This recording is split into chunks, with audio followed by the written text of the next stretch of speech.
Côte d'Ivoire à la Biennale de Dakar. Effectivement. La Côte d'Ivoire est invitée d'honneur. Ouais. Et vous faites partie de ces artistes de renom qui mettent la Côte d'Ivoire en avant sur l'international et qui avaient été sélectionnés pour représenter notre pays à cette nouvelle biennale. Donc je voulais profiter de ce petit moment pour échanger avec vous, que vous nous parliez un petit peu de votre travail, de votre démarche en rapport avec la thématique du pavillon qui est forgé à la Méditerranée. D'accord.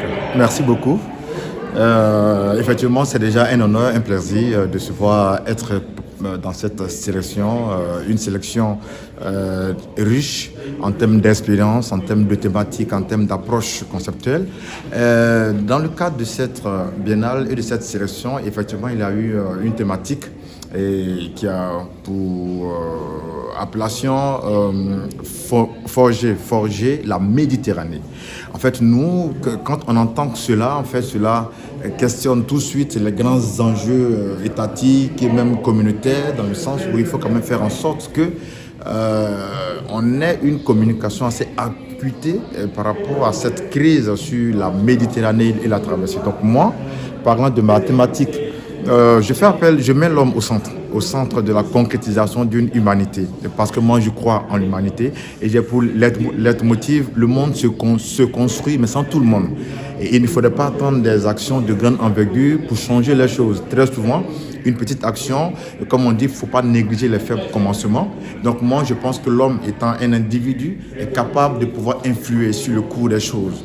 Et donc ici, en travaillant, en essayant de travailler sur cette thématique, j'ai plutôt mis l'être humain au centre. Et donc là, cette toile qui a pour titre Illuminati, je parle de l'être illuminé. L'être illuminé, pour moi, c'est l'être qui a de la connaissance. La lumière illumine et on fait le choix en fonction des informations qu'on a. Plus on a d'informations, plus on fait le choix.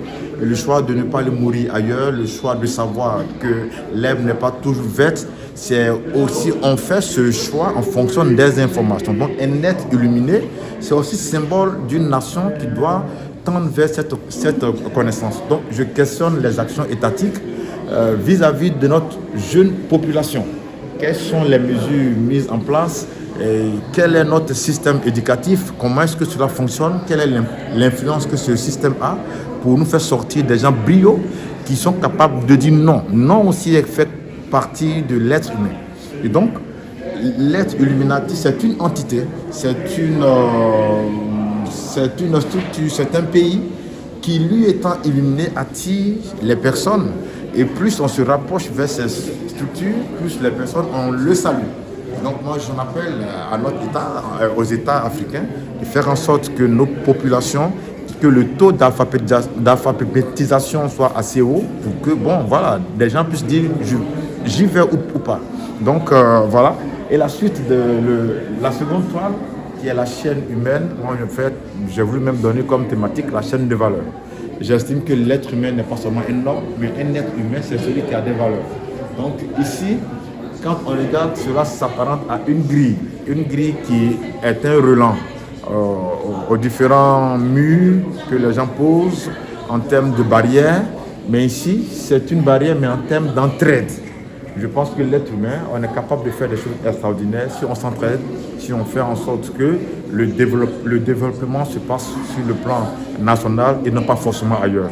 Donc, en résumé, l'herbe n'est pas toujours verte ailleurs et nous avons des capacités, il faut les mettre en évidence, il faut faire en sorte que cette valeur nationale puisse prendre et que la fierté étend chez nous, les êtres humains, reste et que cette Méditerranée ne soit pas seulement que le tombeau de ce corps. Merci beaucoup Pascal. Merci en tout cas. Merci.